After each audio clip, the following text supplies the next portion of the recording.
toda a parte de teoria clássica de campos, na verdade.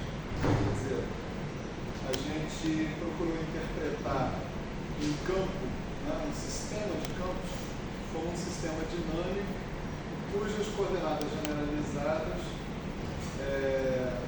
eram infinitas e continuamente parametrizadas. Né? Você tinha que especificar infinitos parâmetros para especificar as coordenadas generalizadas. E a gente mostrou um formalismo, um princípio de minimação, um formalismo lagrangiano, né?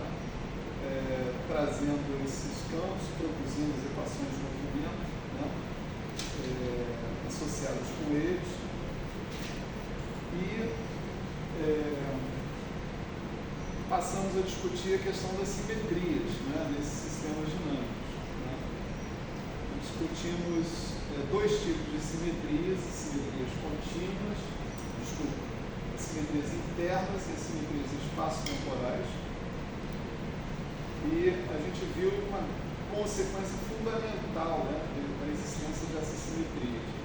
Se você tem uma simetria que é parametrizada, né, um conjunto de simetrias, um grupo de simetrias, parametrizado por R parâmetros, você vai ter R quantidades conservadas, R grandezas se conservam no tempo, certo?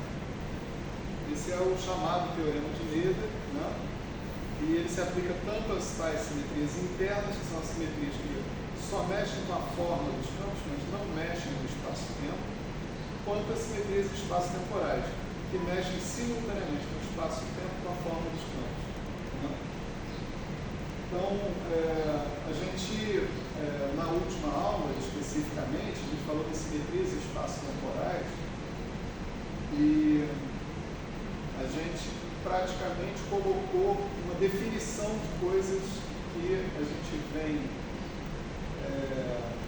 convivendo com elas desde o primário, né? Isso é fundamental. Energia, momento, né? O primário é sacanagem. Desde o ensino médio, né? Energia, momento linear, momento angular, que esse é dentro da universidade, né? Não se fala isso no ensino médio. Mas o que são essas coisas, no final das contas, né? Nós temos uma definição operacional, né, de energia, momento angular, essas coisas todas. A gente disse, olha, tudo bom, professor? Energia é aquilo que se conserva devido ao teorema de Noether em função da invariância por translações temporais. Né? Momento é aquilo que se conserva, também devido ao teorema de Noether, devido à invariância do seu sistema físico por translações espaciais. Momento angular, né, é aquilo que se conserva em função da invariância por rotações. Né? E aí você tem as suas quantidades relativisticamente generalizadas. Né? Momento e energia viram uma única entidade que você vai chamar de quadrivetor de energia-momento. Né? Então, essa conservação desse objeto é também consequência da invariância da sua teoria por translações espaço-temporais. Né? Por translações espaço-temporais, você tem uma lei de conservação covariante, que é a lei de conservação de uma quantidade chamada tensor de energia-momento. E as componentes zero do tensor de energia-momento integradas no espaço nos dão exatamente a energia e o momento do campo em questão. Né? Essa energia e esse momento podem ser confrontados com a energia e momento do campo eletromagnético que a gente sugeriu, né, as formas deles anteriormente. Sugeriu com bons argumentos, né? Mas é uma sugestão. E aqui a gente observa que a definição de energia de momento como as quantidades que são conservadas em função da invariância de translações espaço-temporais funcionam bem com o campo eletromagnético. A gente não chegou a mostrar isso, mas vai ter um exercíciozinho aí, né, para vocês verem isso. Em função das transformações de Lorentz, né, aí nós temos um tensor de momento angular, tá certo? Que é conservado. E as transformações de Lorentz, você pode vê-las assim, figurativamente, né, aproximadamente, como transformações que misturam espaço e tempo, ou seja, transformações lineares que misturam espaço e tempo. Esse tipo de transformação costuma ser uma rotação, né? Quando mistura só espaço com espaço, é uma rotação. Quando mistura espaço e tempo, aí você tem, além das rotações, os bustos, né? Então, em função disso tudo, que vem o nome tensor de momento angular, né? Porque você tem, de alguma forma, um tipo de rotação no espaço-tempo, tá certo? E, em função da invariância por esse tipo de rotação, se conserva algo que você chama de tensor de momento angular, certo? A gente viu também que o tensor de momento angular tinha uma parte que a gente chamava de orbital e uma parte que a gente chamava de spin. Essa parte que a gente chamava de spin tinha a ver com a variação da forma funcional do campo perante as transformações de Lorentz, certo? Ou seja, os campos nós supusemos que carregam representações do grupo de Lorentz e isso não passa incógnito. Quer dizer, quando você varia, faz uma transformação de Lorentz, por exemplo, você não transforma só os pontos do espaço-tempo, você transforma também os campos, a forma funcional que os campos têm que obedecer. E essa parte da transformação da forma funcional dos campos está completamente ligada ao spin associado ao campo, né? Que tipo de partículas no futuro, né? Naquele outro curso que agora está proibido de mencionar, né? Que tipo de partícula esse campo descreve? Né? Ela vai ser caracterizada por uma massa, se for diferente de zero, e por um spin. E esse spin vai ser condicionado pela representação do grupo de Lorentz que o campo carrega. Né? Isso foi um spoiler, né? Vamos dizer assim. A gente não vai falar disso nesse curso, né? Mas tem uma importância fundamental esse assunto. Aí a gente encerrou essa parte, né, da história, e hoje nós vamos começar. Vamos ver até que ponto a gente vai, né? Uma parte um pouco mais analítica das equações de movimento, né?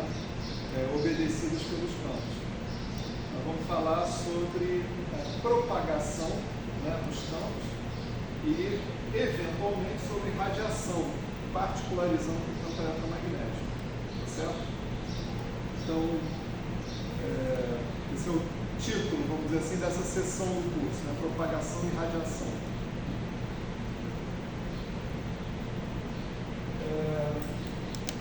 Então, para a gente não ficar falando de coisas gerais demais, né? Ser mais tranquilo e mais específico, vamos discutir um sistema composto de campos escalares interagindo com uma corrente externa, certo? Então, a Lagrangiana, né, num sistema de campos escalares, a gente já viu a Lagrangiana real, né?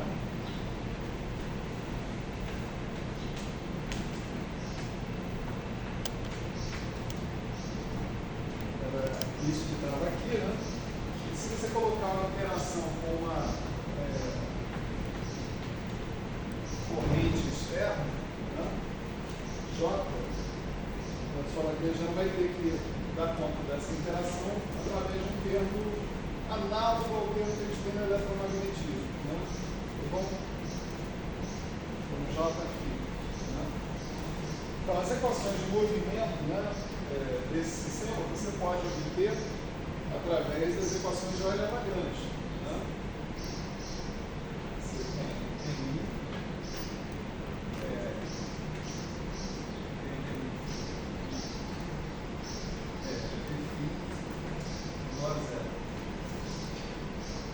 Então, essas equações gerais de Euler-Lagrange, como a Lagrange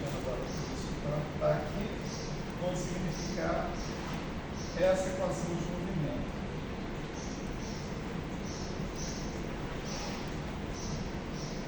Certo? Ou seja, uma equação de Klein-Gordon não homogênea. Né? Como é que a gente resolve uma equação de Klein-Gordon não homogênea? Né? A homogênea a gente já viu, a gente encontrou soluções, né,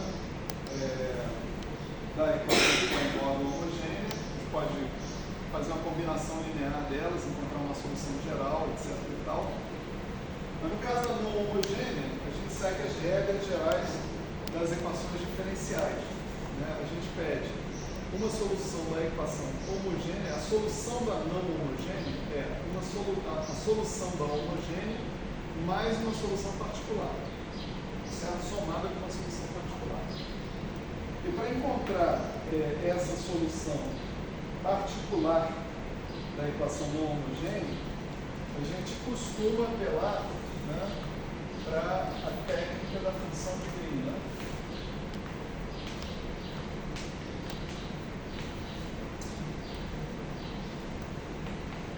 Ou seja, a gente procura por uma função, né, que represente no espaço funcional uma espécie de inversa desse operador. Tá certo? Como funciona como a inversa do operador. Tá?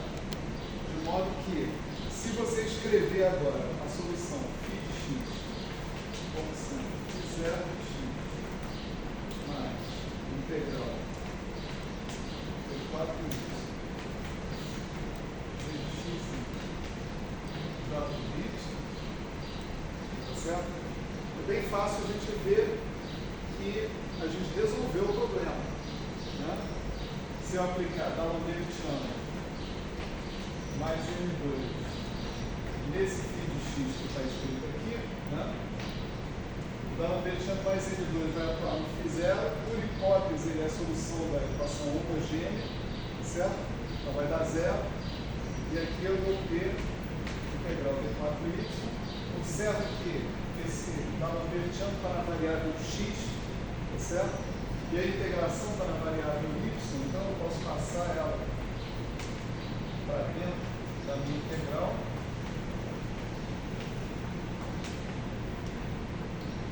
Como o meu operador está atuando na variável x, ele atua só aqui nesse pedaço, o j de y pode ser ignorado. Né? Aí eu uso a equação que esse g satisfaz, integral de 4y, delta 4 x menos y, j de y, pelo j de x, certo? Então, se eu conseguir, né, resolver essa equação que está aqui, em princípio, eu tenho uma solução da equação de Klein-Gordon não homogênea. Né? Tem uma infinidade de razões pelas quais essa equação de Klein-Gordon não homogênea, resolver essa equação de Klein-Gordon não homogênea é importante, certo? A maior parte delas, eu diria que vem da quântica, né? Situação quântica. Mas também, na situação clássica, né, vai ser importante resolver isso. A gente vai ver e analisar isso ao longo da aula. Né? Ok.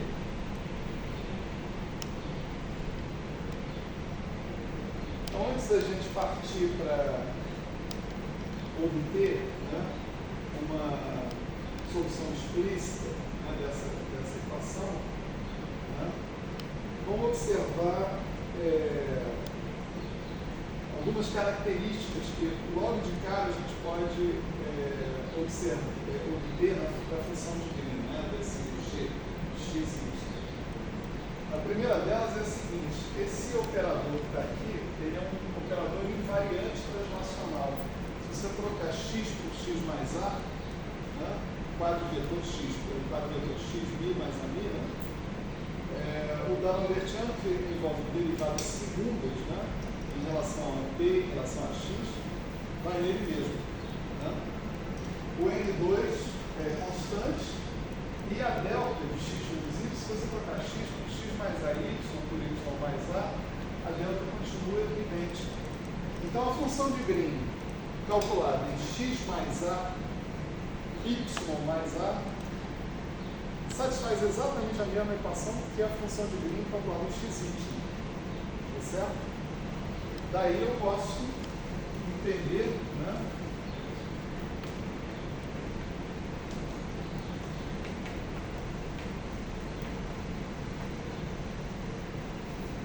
que a função de Green tem que satisfazer essa condição, né? Vamos dizer assim.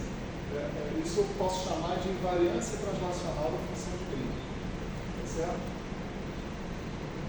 Se eu usar uma decomposição de Fourier da função de Green, que é a maneira mais direta da gente resolver essa equação que está aqui, tá certo? A gente vai chegar a algumas conclusões rapidamente dentro dessa história. Por exemplo, supor que o g de x eu escrevo como integral de d4 d sobre 2π4 d4 sobre 2π4 e a menos dx e a menos dy vezes um certo jeitinho do pequeno.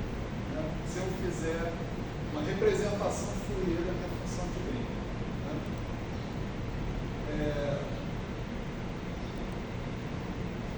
É claro que a função de Green, g de x mais a, y mais a, vai ser então o seguinte: isso aqui não vai mudar, porque diz respeito às variáveis de integração, né? Isso aqui não depende de P e Q, né? Que estão sendo integrados. Né? Aí eu vou ter E a menos I px mais A. E a menos I QY mais A. Tá certo? Isso vai repetir. E a menos I px, E a menos I PA. E a menos I QY, E a menos I QA. Eu posso colecionar esses dois, né?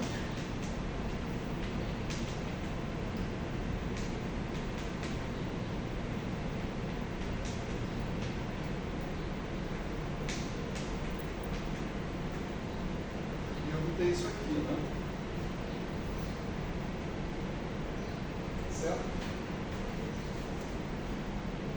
Se isso tem que ser igual a isso, né? Se isso tem que ser igual a isso, esses integrandos aqui tem que dar a mesma coisa, né? Dar a mesma contribuição da sua integral. Não dão, né? Eu não posso dizer que g tio de PQ é igual a exponencial de IP mais QA g tio de PQ. Só tem uma solução. Né? Se eu não puser nada sobre g tio de PQ, a solução é g tio de PQ igual a zero. E aí zero não vale. Né? Se for zero, acabou a minha brincadeira de resolver a equação de Poisson não homogênea. Né? Então, essa situação se resolve com uma hipótese sobre o objetivo de PQ. O objetivo de PQ é uma delta de P mais Q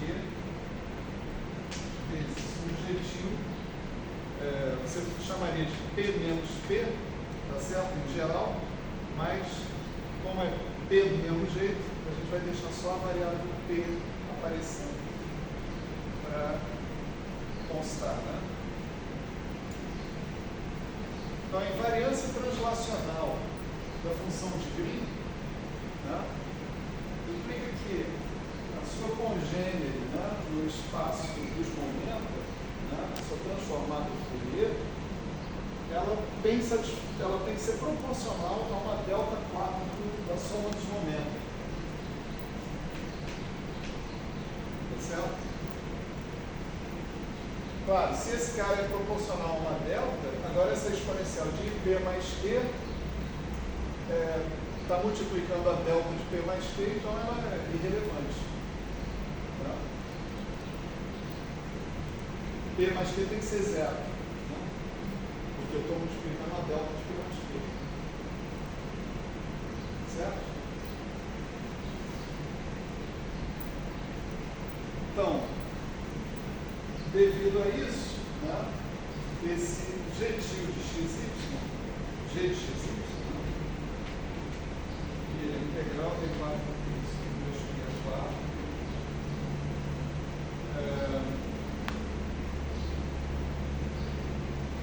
você já usa a tal da delta, exponencial de menos i p x menos y, p fica igual a menos q, né? Jeitinho de p. E essa função que está aqui é uma função só da diferença de x e y. Né? Então, ela é um g de x menos y. Certo? Nada mais explicitamente invariante transnacional do que isso. Certo? Se você tem invariância transnacional de uma certa grandeza, ela é função da diferença das coordenadas.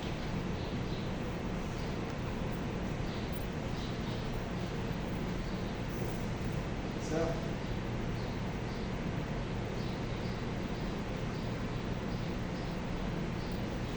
Ok. Então, com esse comentário na mão, né? Agora a gente pode tentar resolver aquela equação, né? Essa equação que está aqui, pelo método de função de bem, né? Certo? Como é que funciona isso?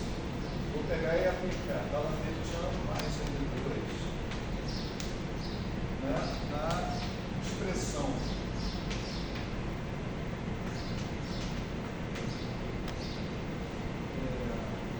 que eu acabei de obter, da função de bem. O resultado de fazer essa aplicação, né? O Dall'Anbertiano é dmi, né? Então, dmi aplicado no exponencial de menos i dmi x, né? Em relação à variável x.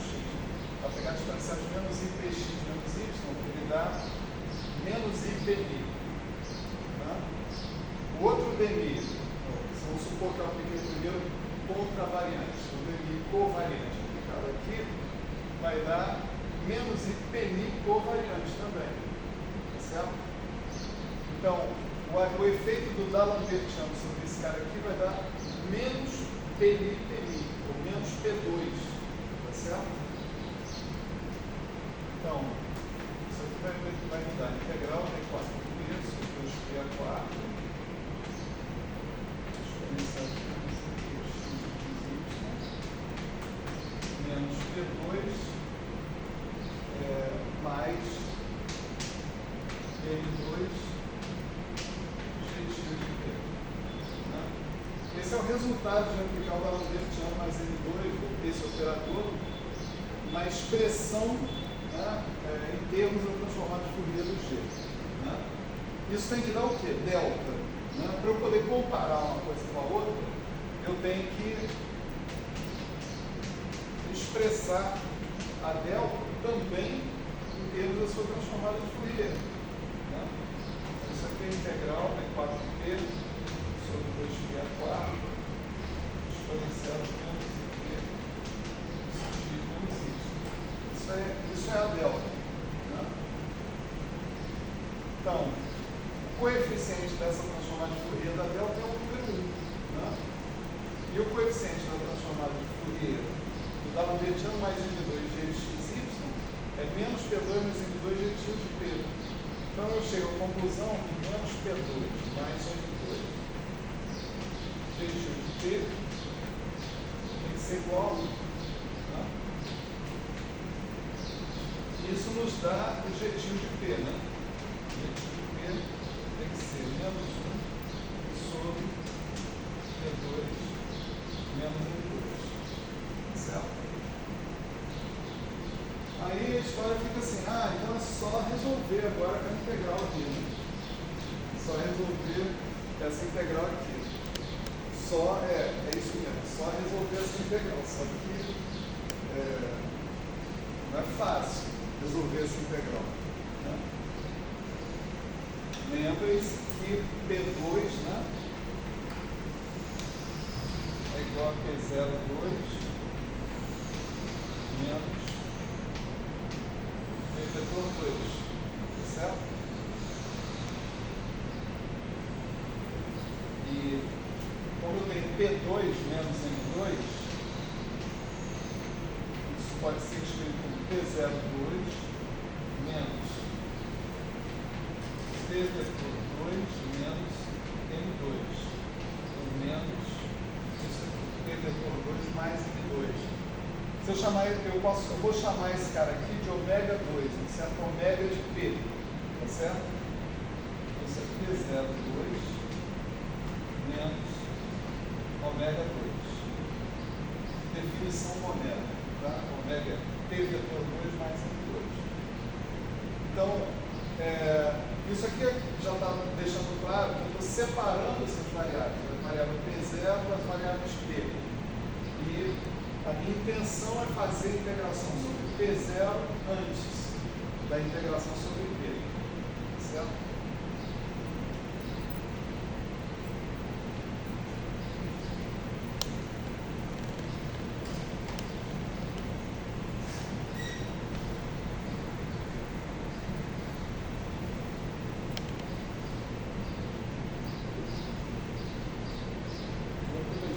Essa porta aqui, gente. Tá aberto? Ah, vocês entraram por aqui. Não quer ser. Por que o objetivo é só de P? O objetivo em princípio é de P e Q, né? Aí a gente chegou a essa conclusão. O objetivo de P e Q tem que ser proporcional a uma delta. Em princípio, objetivo de PQ, mas como ele está multiplicando a delta, é objetivo de P menos P. Tá certo? E aí eu estou evitando colocar essa dupla dependência em P para dizer que tem uma dependência apenas em P. Tá certo? Por isso que eu escrevi isso assim. Tá certo?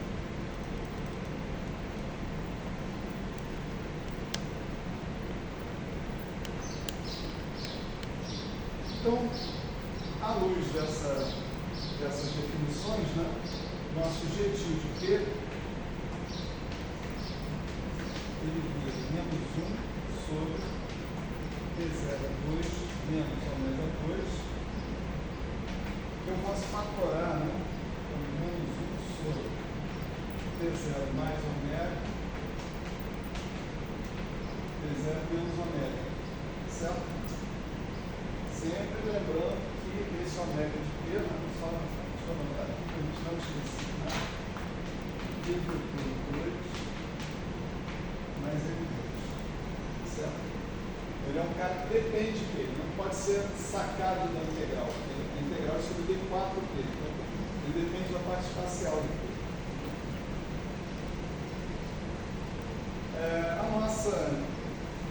O nosso g de xy, né, que é g de x menos y, né, vamos chamar de c x menos y. Então, o meu g de c ele é escrito assim, integral de x sobre 3, e aí c. Lembra que era e a menos ip x menos y, ou seja, e a menos ipz como quadrivetores, mas a parte espacial tem sinal trocado, né? Então por isso aqui está mais ipz. Aí vem integral de menos infinito a infinito dp0 sobre 2π e a menos ipz d0 e a gente tem menos 1 sobre P0 mais ômega, P0 mais ômega. E aí está claro porque esse privilégio com P0, né? Porque a gente tem uma equação, uma integral mais simples para calcular, de fato. Tá certo? A integração sobre o P0, né? Apesar de envolver variáveis complexas, a gente vai ver isso explicitamente, mas é uma integração mais simples.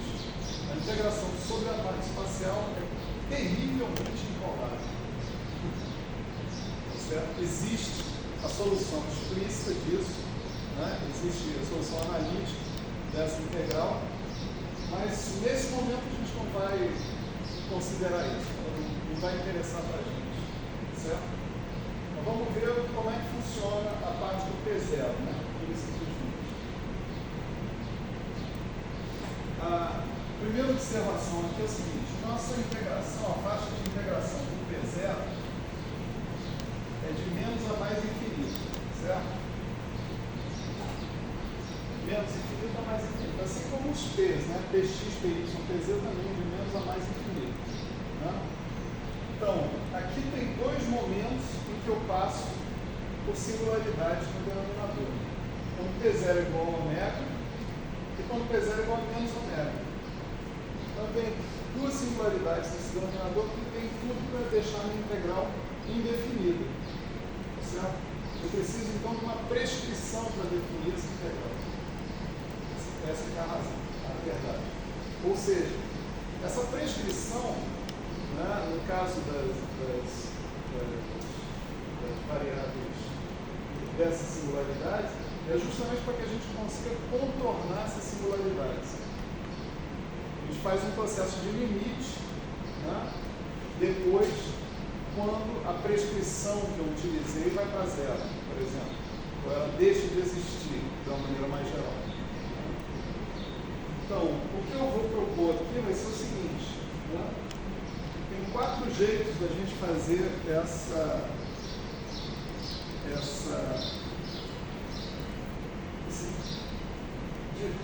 esse deslocamento dos polos da nossa integral.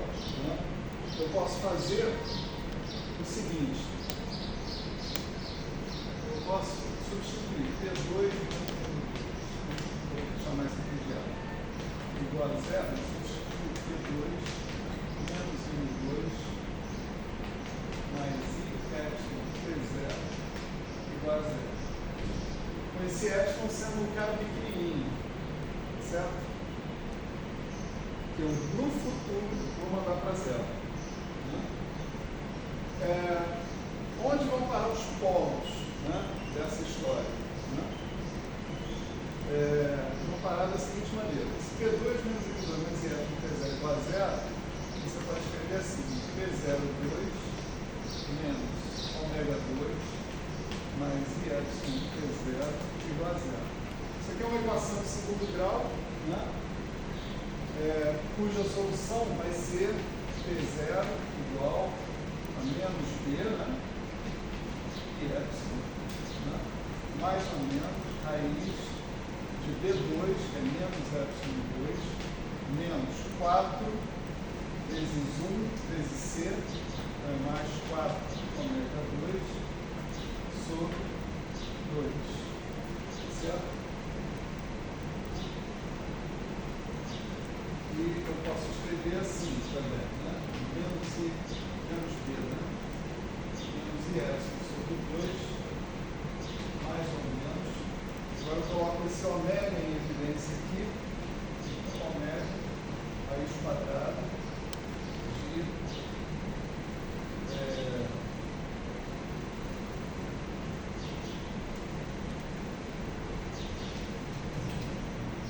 2, ele pode entrar aqui nessa raiz como 1 quarto, né?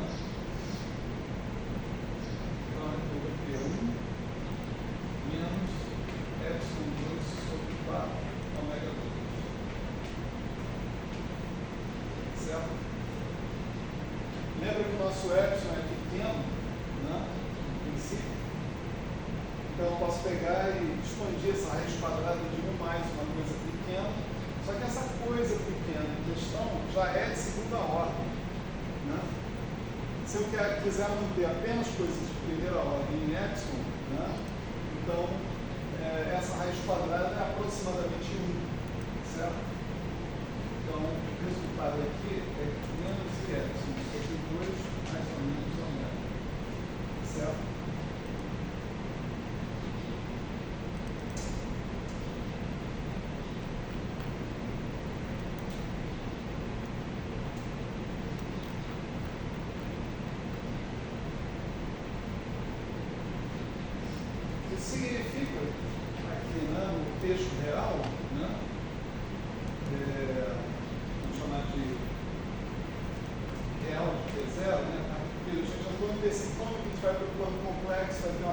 binária de P0 também. Né?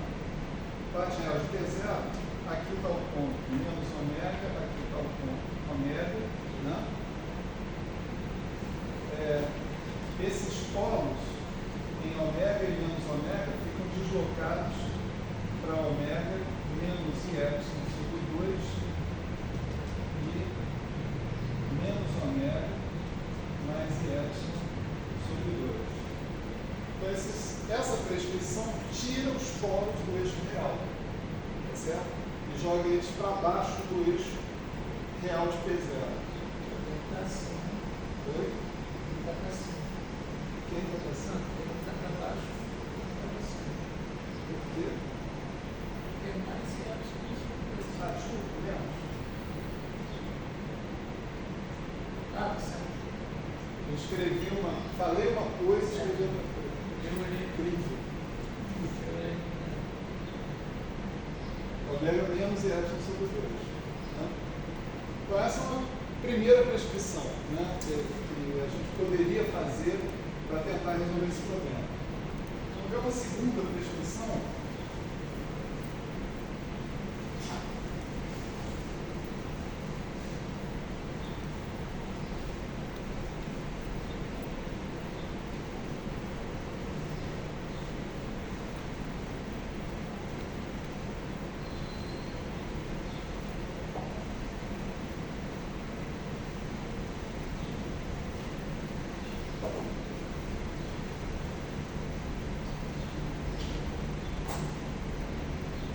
A segunda prescrição seria escrever P2 menos M2 menos IY P0 igual a 0. Certo? Aqui eu botei mais, aqui eu boto menos. Né? Isso vai me levar os polos para essa posição. P0 igual mais ou menos ômega mais IY sobre 2. Significa, em termos da parte real, né, do P0, que os polos foram, aqui é menos ômega, aqui é mais ômega, os dois polos foram deslocados para cima. Menos ômega mais IY e mais ômega mais IY sobre 2. Certo? Posso optar por deslocar os dois para baixo ou por deslocar os dois para cima. Uma terceira forma de fazer isso vai ser a seguinte. Eu posso usar P2 mais M2 mais IY menos IY igual a 0. Veja que a diferença aqui é que eu multiplicar por P0, né? Esse termo que estava aqui. Aqui não, eu estou botando o IY purinho. Não? É menos M2, né? P2 menos M2. Estou botando o IY purinho ali. Né? Então, esse cara aqui vai gerar P0, 2, menos ômega 2 menos IY igual a 0. E aqui é rápido, né, da gente ver que o P0 vai dar raiz quadrada, mais ou menos, né, raiz quadrada de ômega 2 mais IY. Certo?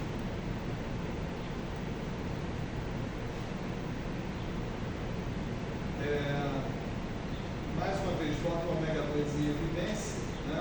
Vai virar ômega. IY sobre ômega é praticamente a mesma coisa que IY, certo? Já que o Y vai para 0 no final da conta. Né? Então a gente vai ter mais ou menos ômega,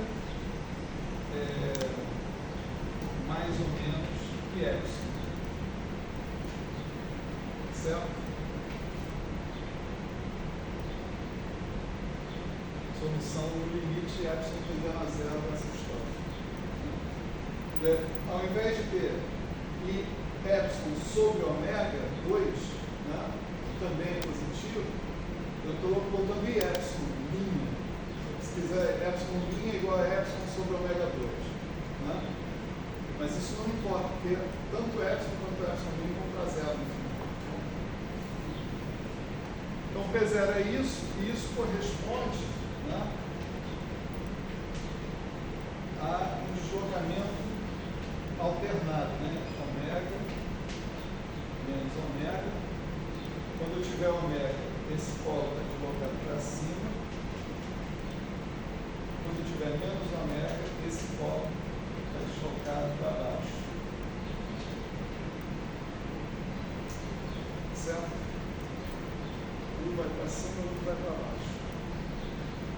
A gente vai ver por que essas coisas fazem diferença, né?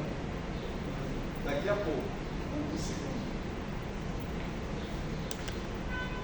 E entender, eu posso propor que T2 mais menos M2 menos mais epsilon seja igual a zero. Né? Isso vai me levar a P0, que é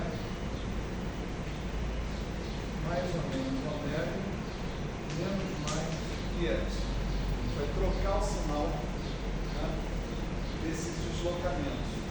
Né?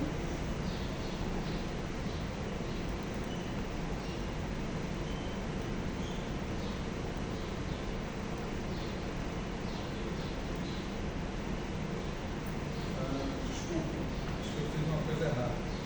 Eu tinha mais ou menos aqui na frente, só que eu esqueci de aplicar ele pro I epsilon, né? Então aqui é menos mais, tá certo? Então isso aqui está invertido. Ômega menos epsilon e aqui menos ômega mais epsilon. Está certo. Tinha mais ou menos aqui na frente. Tinha mais ou menos raiz quadrada de ômega 2 mais i epsilon. Aí isso daqui, mais ou menos raiz quadrada de 1 mais i epsilon sobre ômega 2. Tá certo? Aí eu tinha que expandir a raiz quadrada. Estava mais ou menos 1 ômega, né? Ômega 1 mais I epsilon sobre 2 ômega 2. É isso? Tá certo. Tá errado aqui. Peraí, vamos olhar isso aí bem devagarinho.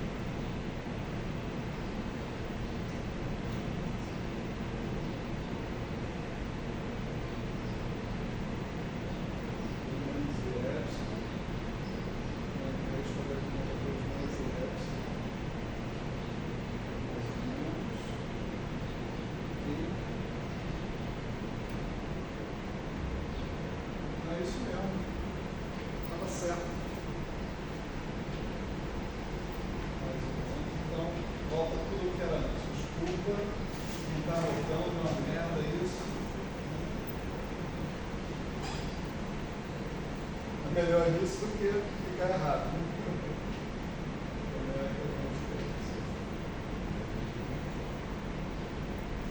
Isso aí.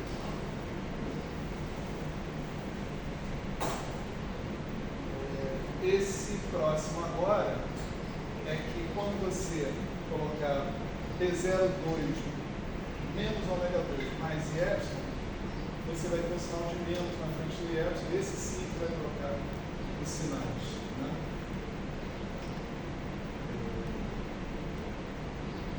Menos mais i epsilon. E aqui, agora sim, P0, a gente vai ter menos ômega deslocando para cima.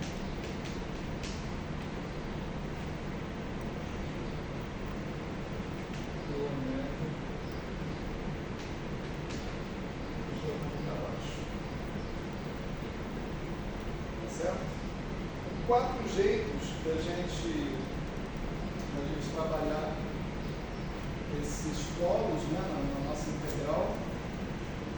quatro, cada um deles vai conduzir a um resultado diferente.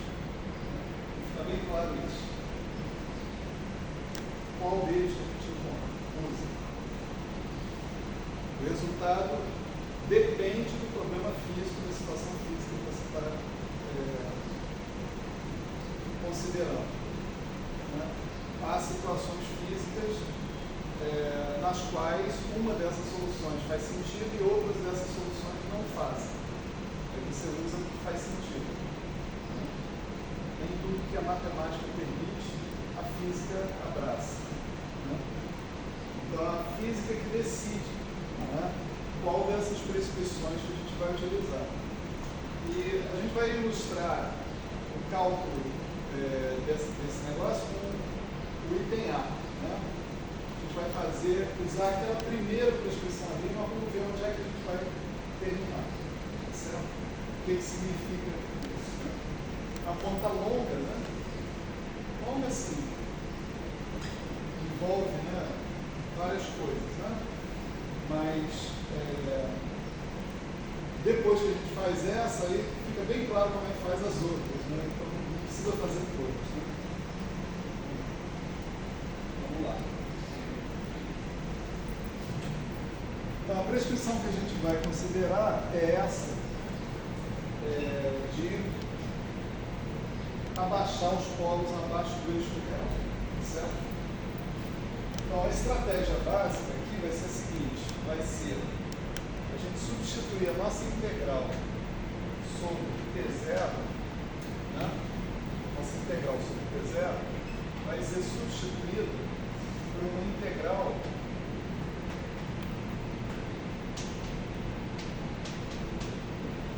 sobre o plano complexo.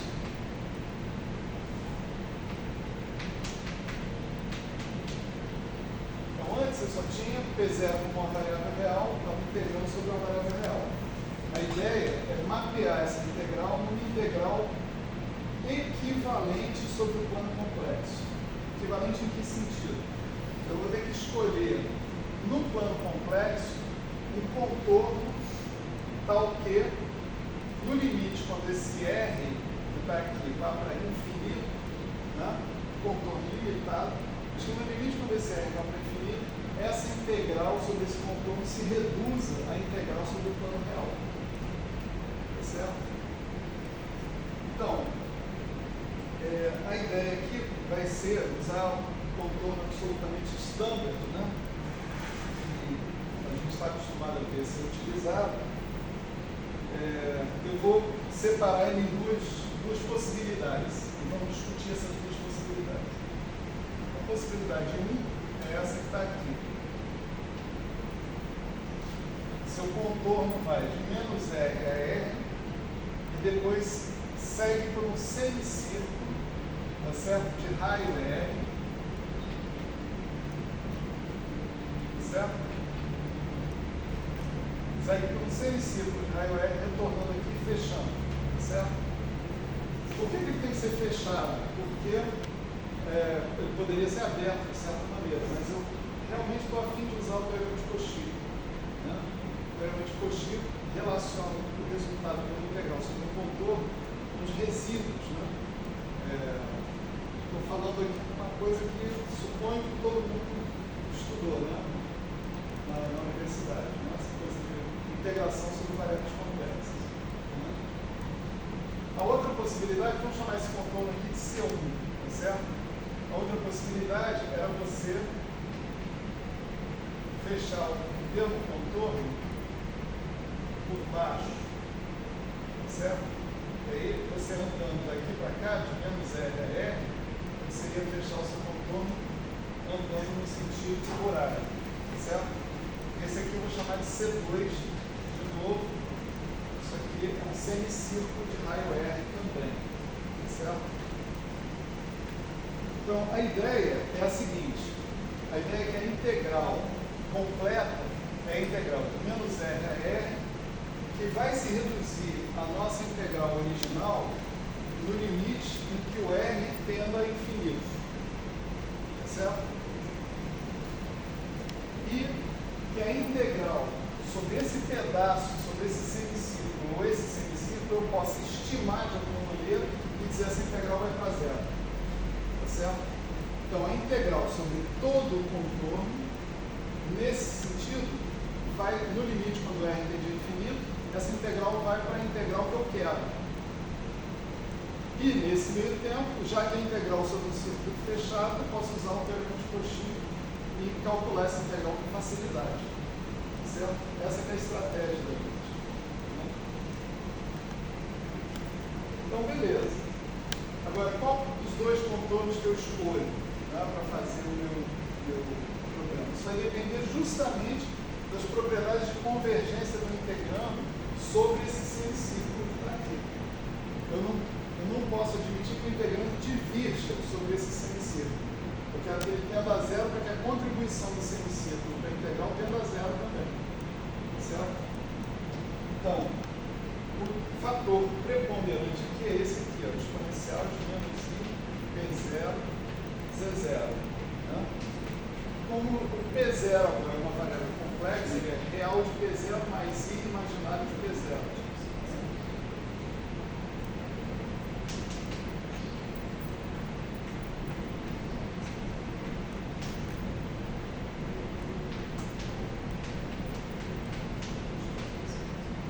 Ok?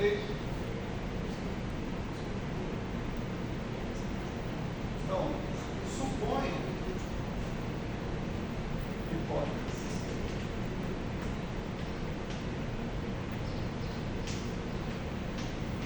Z0 seja maior que zero.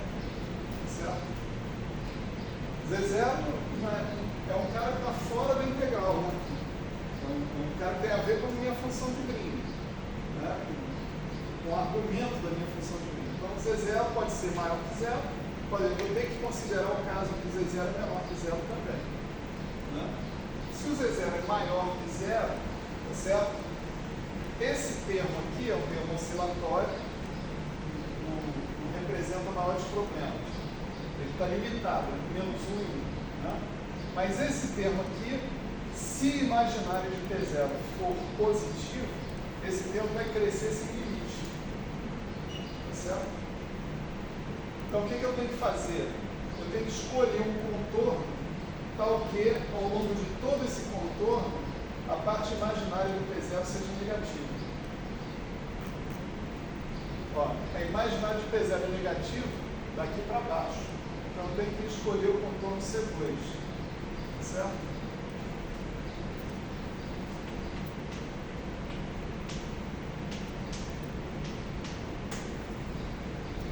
Ok? Para Z0 maior que zero, você escolhe o C2. Né?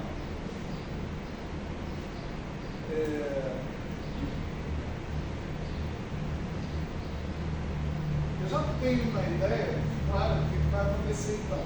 Né? Eu sei que os meus polos eles estão aqui. Né? Então, há polos sendo envolvidos por esse contorno por aqui. Então, vou poder usar o teorema de resíduos e calcular o resíduo de cada um desses polos e somar. Certo? Ok. Então, teorema de resíduos.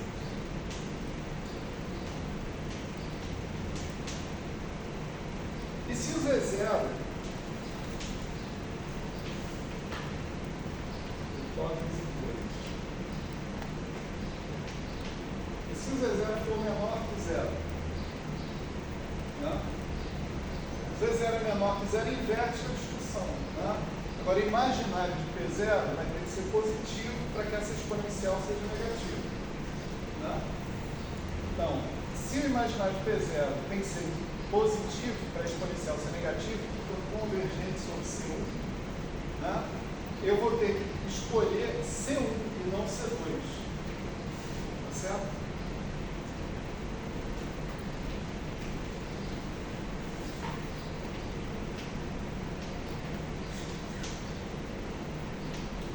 Falo C1, escrevo C2. Está feio. Muita atenção no meu quadrinho de hoje, porque a coisa está difícil. Falei C1, aí escrevi C2.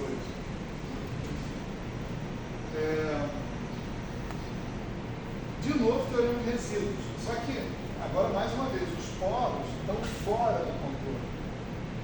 Então, se não tem polos no contorno, o teorema de resíduos diz que a integral vale zero.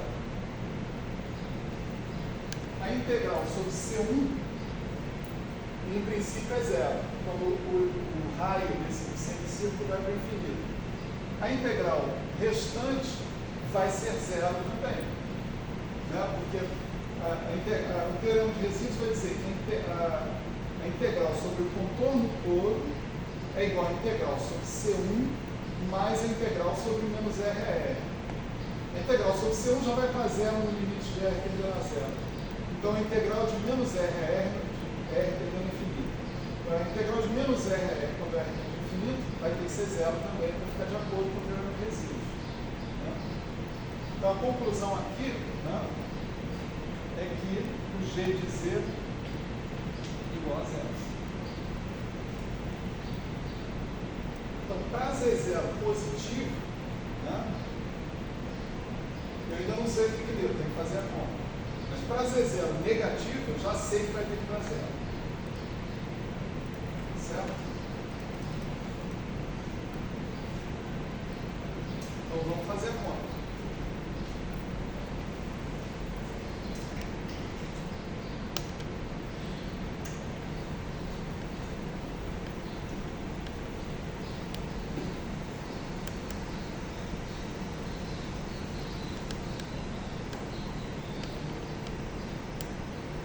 Então, agora, ao invés dessa integral aqui sobre P0, né, eu tenho que ter a integral sobre os levando em consideração o deslocamento dos polos. Né? Então, a integral que eu quero calcular é essa aqui, integral sobre P0 como variável complexa, P0 sobre 2π, exponencial de menos I, P0, C0, de menos, aqui embaixo, P0 mais ômega, mais I sobre 2, P0, menos ômega, mais I sobre 2.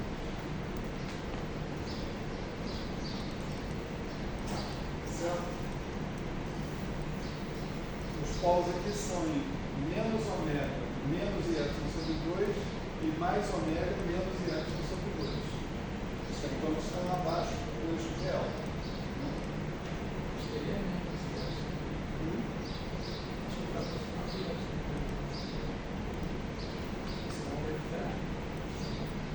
Não, eu estou considerando o caso A, que eu acabei de apagar. Então, no caso A, os dois estão abaixo do.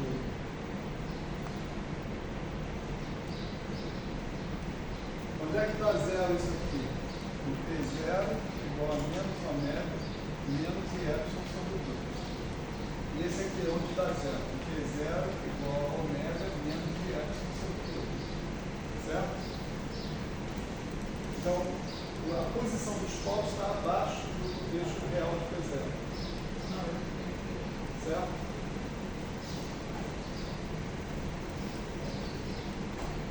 Então, essa é a integral sobre o contorno todo, né? E essa integral sobre o contorno todo, ela se divide. Essa integral que eu consigo calcular facilmente com o teorema de resíduos. Agora eu só vou dizer a que ela corresponde. Né?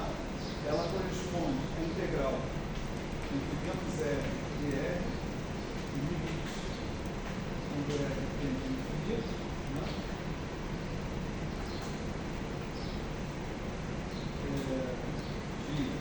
De T0 sobre 2π, vezes o mesmo integrando, né, que está lá, mais a integral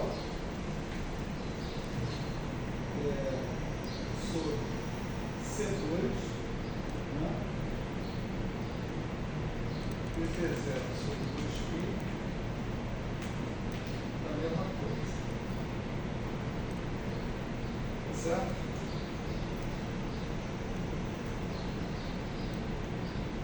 No limite, quando esse R tende a infinito, né, C2 é um contorno que depende de R, né, também, sem o círculo de raio R.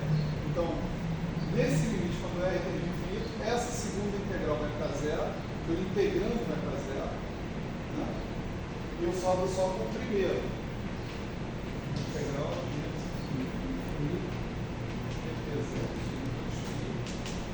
da mesma coisa que está lá em cima. Certo? Então essa é a minha estratégia. Calcular essa integral usando o teorema de resíduos vai me dar diretamente o resultado que eu estou interessado. Certo? E o que diz o teorema de resíduos sobre essa integral?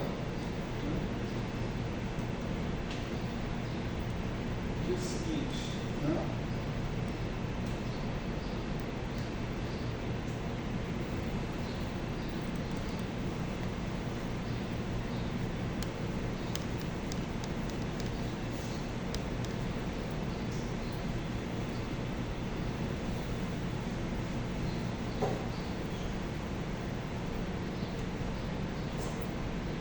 Ele diz que o resultado da integral em questão, vamos chamar de I, essa integral, né? Dessa integral I, né? Ele é menos 2π, tá certo? Esse menos que está aparecendo aqui é porque eu estou percorrendo esse contorno no sentido horário, né? Os contornos C2, que é por onde eu estou fazendo a conta, eu estou percorrendo no sentido horário. Toda vez que eu percorro no sentido horário, eu tenho que colocar um sinal de menos. Isso é regra lá na teoria de variáveis complexas, né? Aí você tem que multiplicar por 2πi vezes a soma dos resíduos. O resíduo é você multiplicar pelo termo que é singular, só que no numerador, tá certo? Do seu integrando. Então você vai eliminar aquela singularidade que você tinha. Então você tem limite quando epsilon tende a zero de B0 mais a mais I sobre 2 multiplica 1 sobre 2π menos exponencial 1π0 Z0 sobre B0 mais ou menos mais I sobre 2 B0 menos ou menos mais I sobre 2. Não é exatamente a que tendendo a zero, mas é B0 tendendo ao zero. Você está considerando que você está indo em direção a um dos polos, certo? Zero tendendo menos ou menos. E você tem que somar isso que está aparecendo com, de novo, menos 2π, limite de B0 tendendo a mais ômega, agora de B0 menos ômega mais I sobre 2,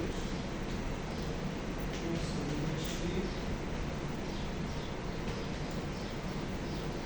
vou colocar de novo aqui a mesma coisa, certo?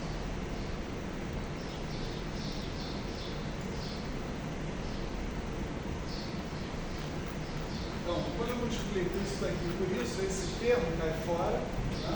Como eu estou com P0 tendendo a menos ômega, esse termo aqui não é singular. Né? E nesse caso aqui, quando eu estou com P0 tendendo a mais ômega, quem cai fora agora é esse, e esse termo é não singular. Certo? Então, o que eu fico é com 2π que está aqui, cancela o 2π que está aqui, né?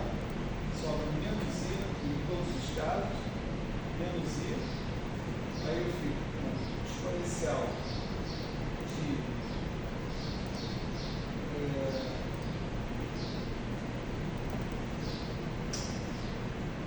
parece não é menos I, é mais I, né? Porque foi menos aqui e menos aqui. Então eu fico com exponencial de I menos I.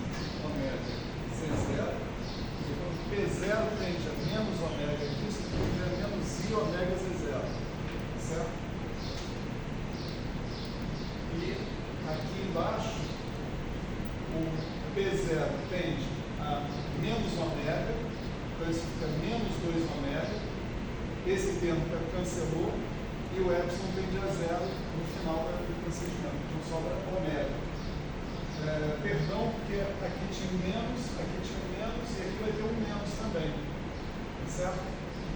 O P0 tende a menos ômega, esse cara tende a 2 ômega. Né? Então essa é a contribuição do primeiro termo que está ali. Né? I exponencial de menos I ômega Z0 sobre 2 ômega. Certo? O segundo, na exponencial, eu vou ter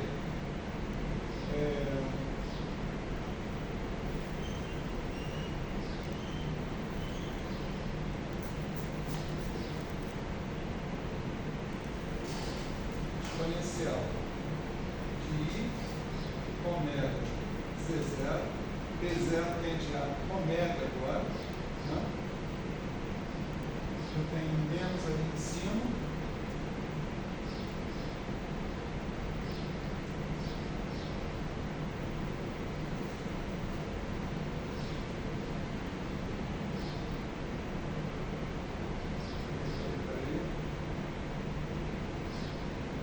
Menos, aqui tinha menos. Então aqui vai ter um menos, né, na verdade. Menos exponencial disso aqui. E aqui tinha menos,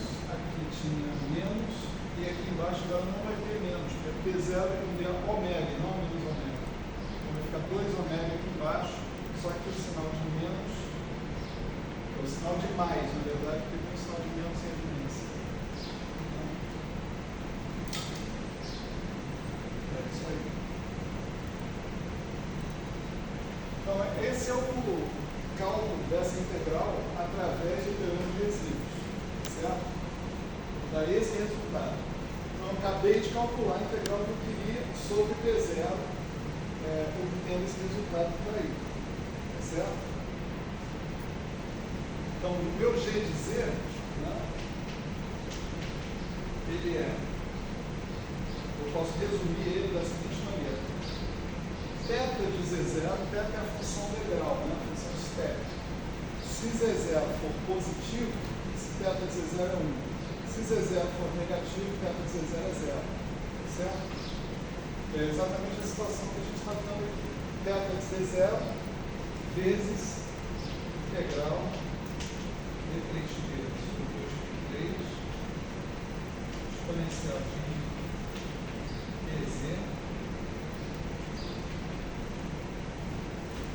sobre 2 ômega exponencial de ômega Z0 menos exponencial de ômega Z0. Não tem nenhum sinal de menos aqui, porque eu já tinha um sinal de menos na definição do G de Z, na transformada de Fourier do G de Z. Certo?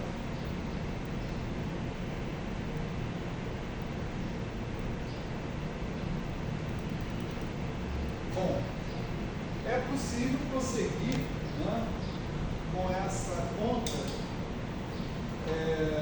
em direção a uma solução analítica completa desse G de Z, certo? E aí você vai ter obtido a função de Green do operador de Plain-Gordon, do algoritmo mais M2.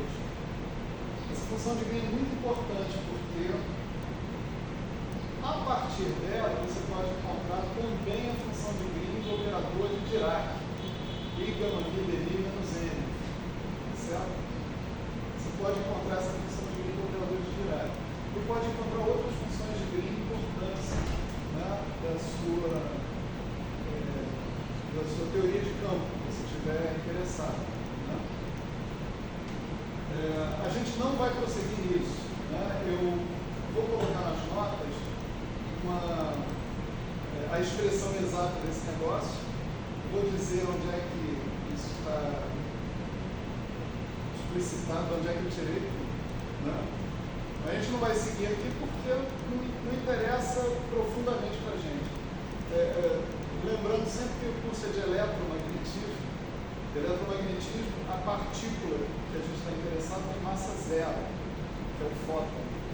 Tá certo? O fóton é o cara que vai ser representado. Essa conta é útil para o fóton. Né? Você procurar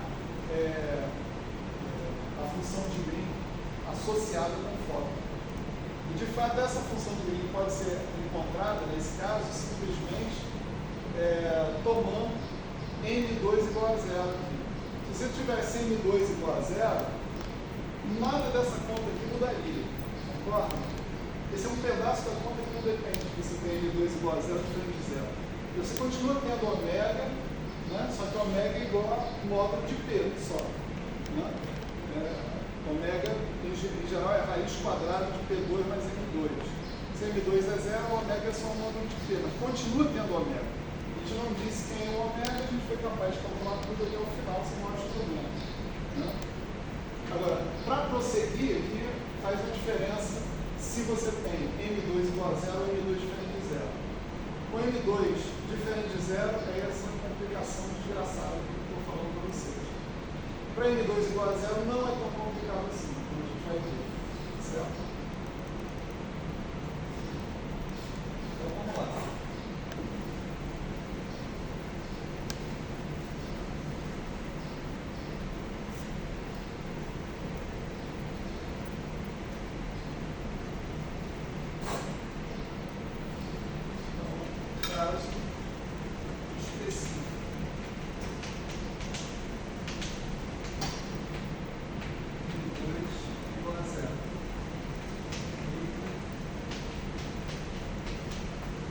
É só o módulo de P, certo?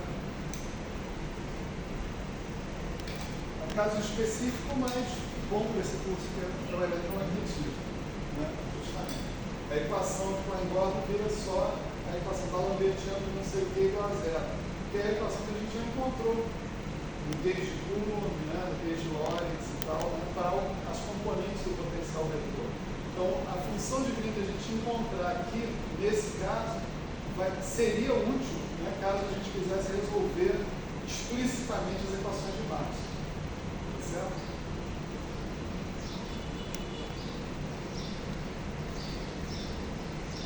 Então, essa é a equação que a gente tem que resolver, né?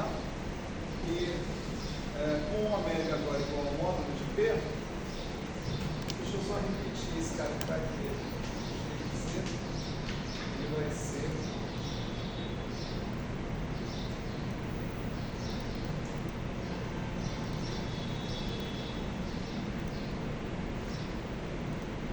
não vou repetir exatamente tudo. Deixa eu andar um pouco. Θ de Z integral D3P aqui eu vou separar em coordenadas esféricas, módulo de P ao quadrado, D módulo de P, integral de 0 até infinito, certo? Aqui eu tenho D de cosseno θ e D de φ. Aqui são coordenadas esféricas para os momentos. O momento é um vetor tridimensional, Px, Py, Pz. Aí eu defino módulo do momento, ângulo do momento com o eixo Z, esse é o θ, e ângulo azimutal com o eixo φ. Né? Mesma coisa das coordenadas esféricas normais, só que a interpretação ela vai ser x, y, z, px, py, pz. Né? Aí, a gente tem exponencial de i, p escalar z, é módulo de t, módulo de z, cosseno θ, certo? Esse é o produto escalar de p e z. Estou botando o eixo z como sendo do vetor z, tá certo? De modo que o ângulo que faz entre o P e o eixo Z é o mesmo ângulo que faz entre o P e o vetor Z, que é argumento aqui da minha função de green. Isso é uma liberdade que eu tenho, tá certo? De definir o meu sistema de coordenadas orientado da melhor maneira possível, tá certo? Então, isso é essa parte que está aqui. Isso tudo vem dividido por 2 vezes o módulo de P, que é o 2 ômega. Né? multiplicado exponencial de I, módulo de P, C0, menos exponencial de menos I, módulo de P, C0. Certo?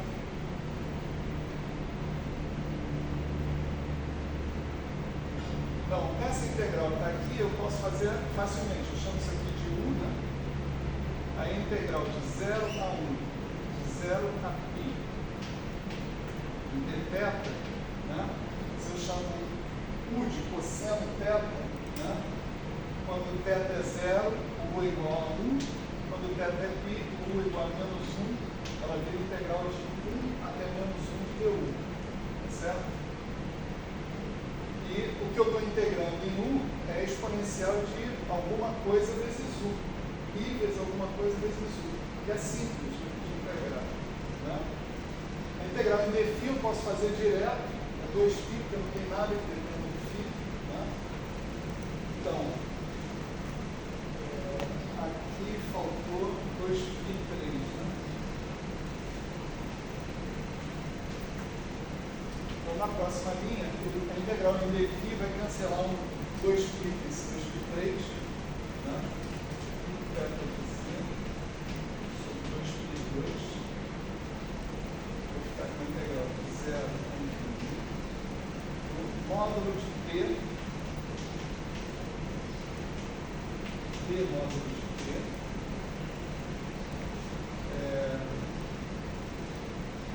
aqui tem 2, né? Também tem certo aqui. E aqui eu vou ficar com exponencial de I, módulo de P, módulo de Z, que é o cara calculado em menos 1, menos exponencial de I, módulo de P, módulo de Z. Essa é a integral desse cara que está aqui em U, né? Igual a função de θ. Isso tem que ser multiplicado ainda. Exponencial de I, módulo de P, Z0, exponencial de menos I, módulo de P, Z0. Certo?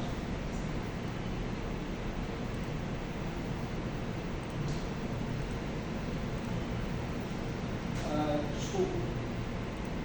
Essa integral está aqui, né?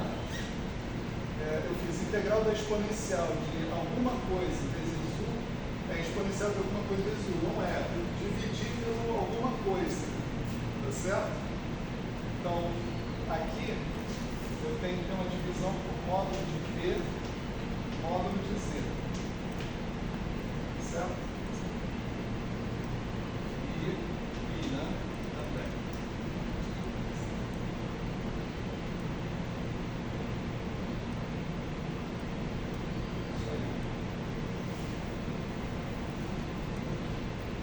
Então, isso aqui agora vai dar θ de Z.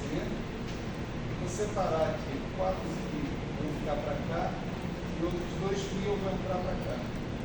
Integral de 0 a infinito.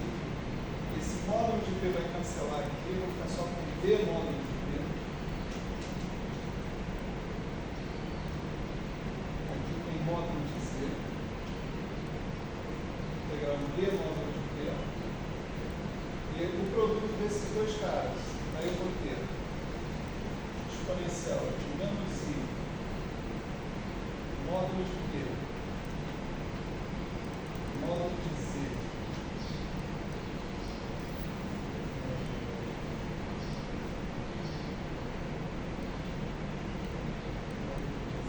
menos Z0,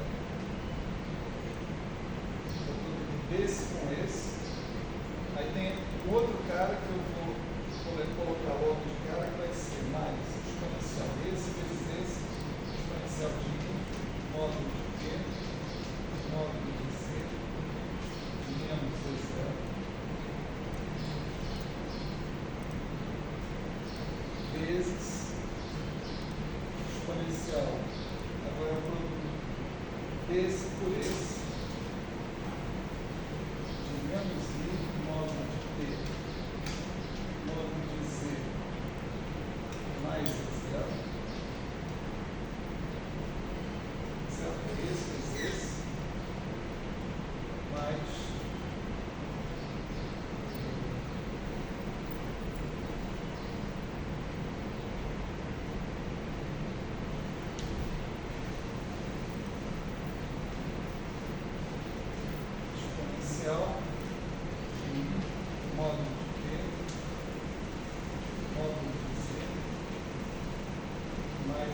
subtração, certo?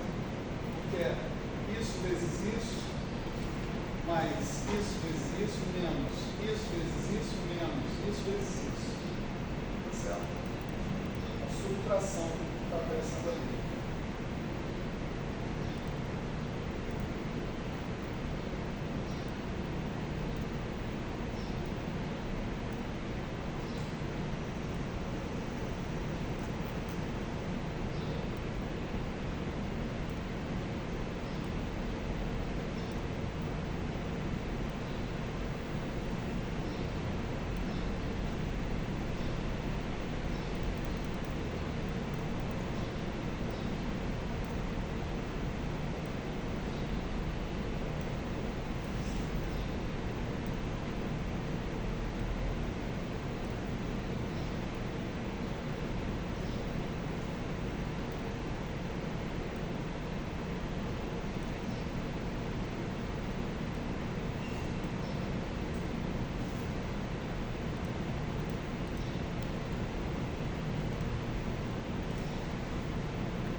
Aí você pode olhar para esse primeiro cara que está aqui, né,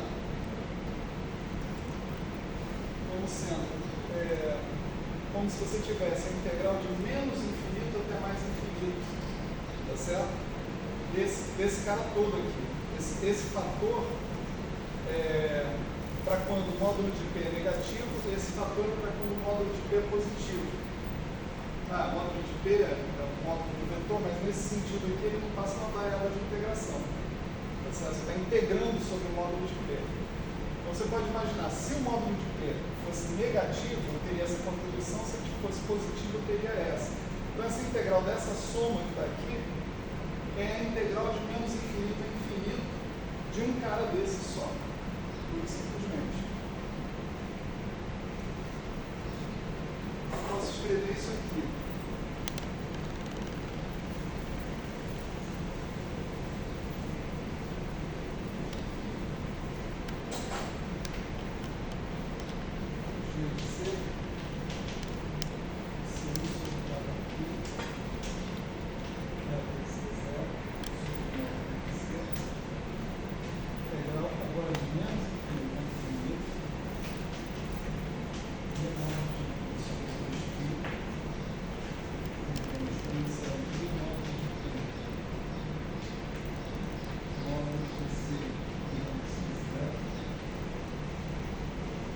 São as duas primeiras integrais que estão ali, e tem as duas últimas que vão dar a exponencial de I, módulo de T, módulo de Z, mais Z0.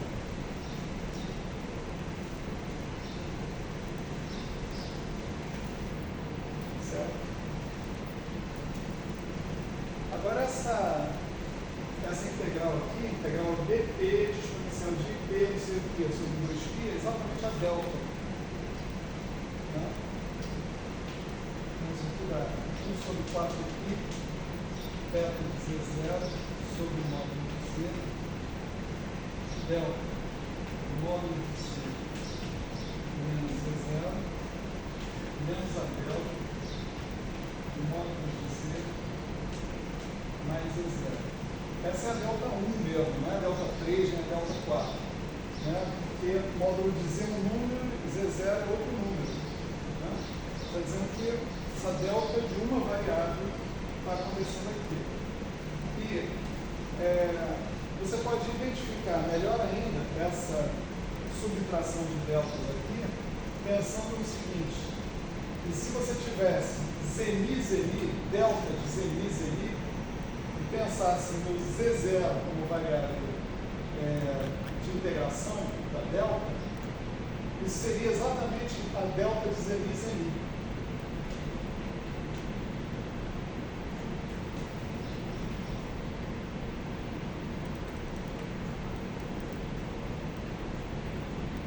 Porque Zmi, né? É igual a Z0 ao quadrado menos módulo de Z ao quadrado. Né? Se você está dizendo que isso aqui tem que ser igual a zero, você pode pensar que isso isso vai ser zero se o Z0 for mais ou menos o módulo de Z, né? E como você tem delta da função de x, isso daí é 1 sobre f', né, de x, calculado em x igual a raiz da delta, vezes a delta simples, né, da variável simples. Aqui você tem que 2 é 0, né, você derivar isso aqui em relação a Z0. Você vai obter 2 é 0 e isso tem que ser calculado em 2 módulo de Z. Então, esse fator 1 sobre módulo de Z, está aqui, 1 sobre 4π módulo de Z, vai virar 1 sobre 2π, né, quando você identificar esse delta de Z mi. Certo? Tipo, faça essa conta. Suponha que isso tem uma certa função de Z0. Escreva a delta dessa função de Z0 em termos da delta de Z0. Né? Para fazer isso, a função de Z0 é essa. Você impõe que isso aqui dá zero. Você sabe que os polos, né, dessa função, os zeros dessa função, são Z0 igual a mais ou menos Z. E você tem que calcular a derivada da função, que dá 2 é 0, que vai dar 2 calculada nos polos dos zeros da função. Então, o resultado final dessa função de Green é isso que está aqui. Né? Essa função de Green, ela se constitui numa contribuição, né, apenas dos pontos associados com Z0 positivo. Né? Vou rever isso aqui rapidinho.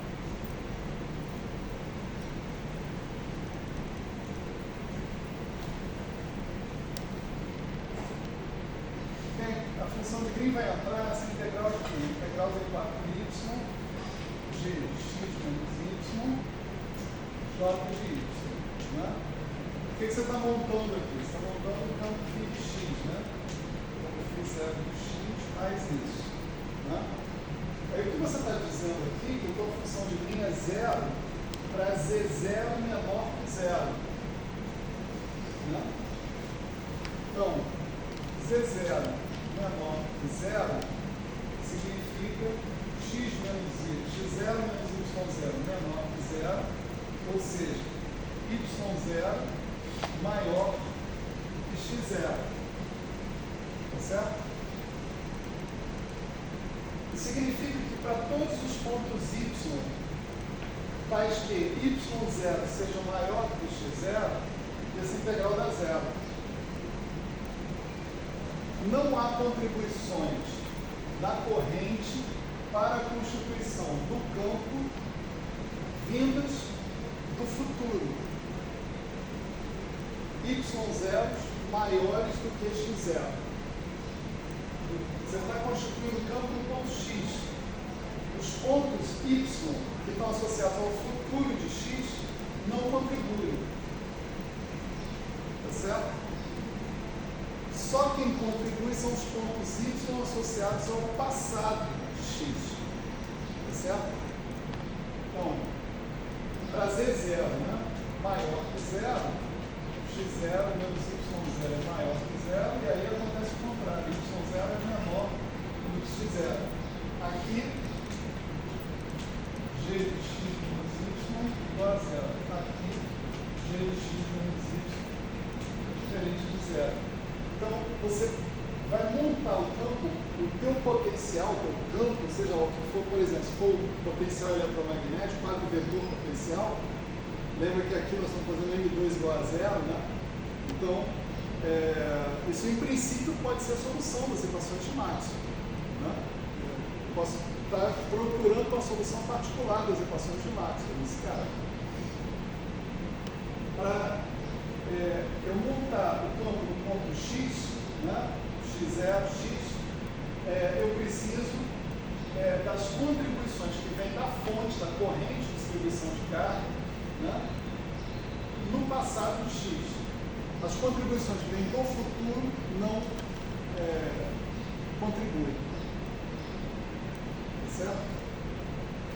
Por isso, essa função de Green, que a gente acabou de calcular, né, ela é definida como G retardado. Função de Green retardada. Certo?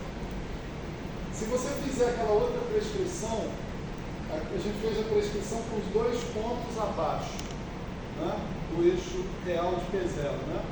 Se a gente usar a prescrição com os dois pontos acima do eixo real de P0, a gente vai obter o resultado oposto. A gente vai obter um resultado em que a função é 0 para Z0 menor que 0 e é diferente de 0 para Z0 maior que 0. Ops, não, contrário. Ela é diferente de 0 para Z0 menor que 0 e 0 para Z0 maior que 0. Nesse caso, o mesmo raciocínio que a gente está fazendo aqui vai implicar que só os pontos que contribuem são os pontos associados ao futuro do X. Então, só os elementos da corrente associados ao futuro do X é que contribuem para a constituição do seu campo. Tá certo? Então, essa outra função é chamada de função de Green avançada. Tá certo? Ela vai ser proporcional a uma θ de menos E0, nesse caso. Θ de menos E0. Ela é meio estranha, né? Porque ela prevê a contribuição da fonte no futuro. Né? A contribuição causal, né, em termos eletromagnéticos, é a contribuição da função de Green retardada. Né?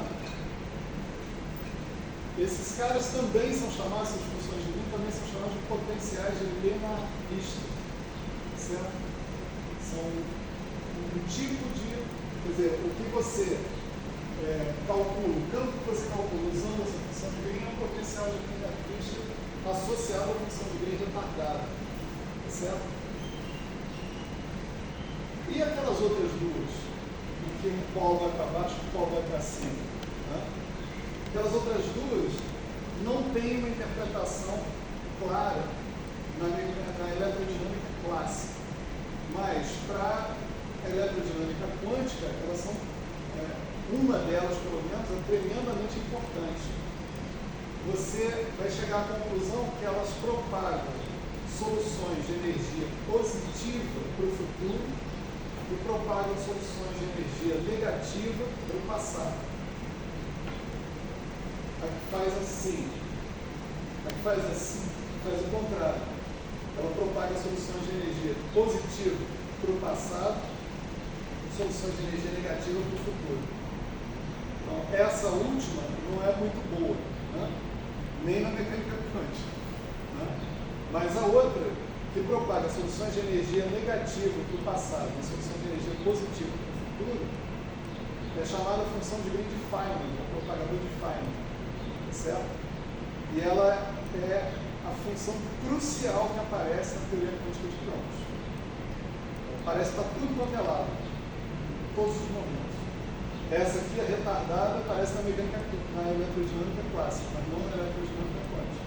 Ela não tem um papel muito grande de se empenhar lá. Né?